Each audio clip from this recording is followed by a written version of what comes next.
देखें इंडसइंड बैंक तो जैसे कि आपने कहा आरबीआई का जो एक्सटेंशन था सीईओ के लिए वो 2 साल रहा, जबकि बोर्ड का अप्रूवल 3 साल के लिए था। तो कहीं ना कहीं मार्केट को ये बात तब पसंद नहीं आई। इनफैक्ट आज जेपी मॉर्गन का एक डाउनग्रेड आया। इन्होंने टारगेट जो है लगभग ₹350 से काट के 106। दोस्तों, अगर आप बाज़ार में अपना पैसा इन्वेस्ट करना चाहते हैं तो अभी जुड़े एंजल ब्रोकिंग के साथ में, क्योंकि यहां आपको मिलती है एक अच्छी एडवाइस और भरोसेमंद सर्विस, और यहां अकाउंट ओपन करना भी है बिल्कुल फ्री ऑफ कॉस्ट। तो आज ही जुड़े एंजल ब्रोकिंग के साथ में। अकाउंट ओपनिंग लिंक डिस्क्रिप्शन में है। आज ही अपना अकाउंट ओपन कराएं। 0 कर दिया है।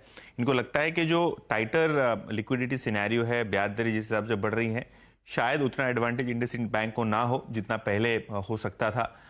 और दूसरी बात ये कि जो टेन्योर भी कम बढ़ा है सीईओ साहब का, उसको लेके भी वो चिंतित है। जेपी मॉर्गन के अलावा मॉर्गन स्टैनली और जेफरीज ने यहाँ रेटिंग जो मेंटेन की है। टारगेट लगभग ₹1500 के ऊपर है। 1500 से लेकर 1525 तक के टारगेट आपको दूसरे ब्रोकरेज हाउस के लिए दिखाई पड़ रहे हैं। दूसरा स्टॉक जो आज इंट्राडे में लगभग 15% तक नीचे चला गया था वो है येस बैंक।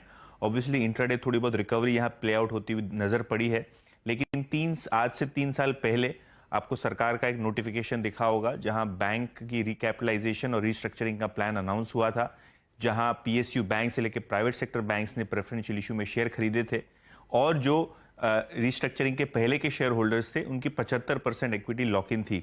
तो कहीं ना कहीं ये लॉक इन जो प्रीवियस शेयर होल्डर्स और जो नए बैंकिंग शेयर होल्डर्स हैं उनके ओपन हो गए हैं, और लगभग 942 crore share to be precise ₹2 की फेस वैल्यू के आज से लॉक इन सभी शेयरों का खुल रहा है।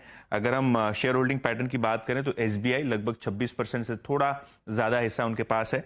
इसके अलावा HDFC limited, ICICI bank, axis bank, Kotak Mahindra bank, axis bank, federal, बंधन, आईडीएफसी फर्स्ट, इन सभियों के पास थोड़े थोड़े शेयर हैं। तो ये देखा जाएगा 31 मार्च के पहले पहले कौन से बैंक्स अपने शेयर्स लिक्विडेट करते हैं, कौन से शेयर होल्डर्स बेचते हैं, क्योंकि इन सब जो प्रेफरेंस इशू वाले जो शेयर होल्डर्स हैं इनका प्रेफ इशू ₹10 प्रति शेयर के हिसाब से हुआ था। तो आज के दिन भी एक स्मार्ट प्रॉफिट वो बुक कर सकते हैं। ये देखा जाएगा, जैसे कि मैंने पहले कहा, कौन सी प्राइवेट सेक्टर की बैंक्स या एसबीआई आगे आके अपने शेयर्स बेचती है। अच्छा यातिन, आज वैसे करीब 116 करोड़ वैल्यू के शेयरों में ट्रेड हुआ था, नियरली 8 करोड़ शेयर्स।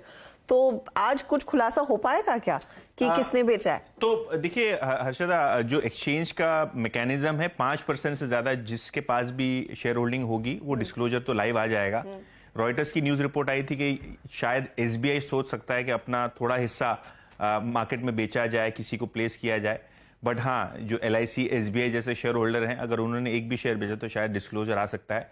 और दूसरी बैंक ऑब्वियसली, क्योंकि वो नंबर्स रिपोर्ट करते हैं अपने क्वार्टरली, तो अगर उन्होंने मार्च में बेचे तो शायद आपको Q1 या Q4 के नतीजों में थोड़ा बहुत रिफ्लेक्शन आता हुआ दिखाई पड़ेगा। पर जैसे मैंने कहा, 3 साल और 60% स्टॉक ने रिटर्न दिए हैं। आज का अगर आप मार्केट प्राइस रफली पकड़ लीजिए तो हाँ, एक बार के लिए तो कोई भी बैंक सोचेगा कि थोड़ा लिक्विडिटी भी क्रिएट किया जाए और प्रॉफिट भी बुक किया जाए। और सुबह में तो ₹16 के आसपास था, तो किसी ने कुछ मुनाफा वसूली शायद की है। अब अगर एसबीआई ने बेचा है तो शायद वो कल सुबह में हम आपको अपडेट दे देंगे। किसी और दूसरे बैंक ने बेचा होगा तो फिर वो इस क्वार्टर क्लोज पर ही डिटेल्स निकल कर आएंगे शेयर होल्डिंग पैटर्न के। बहुत बहुत शुक्रिया यातिन इस अपडेट के लिए। इंडसइंड बैंक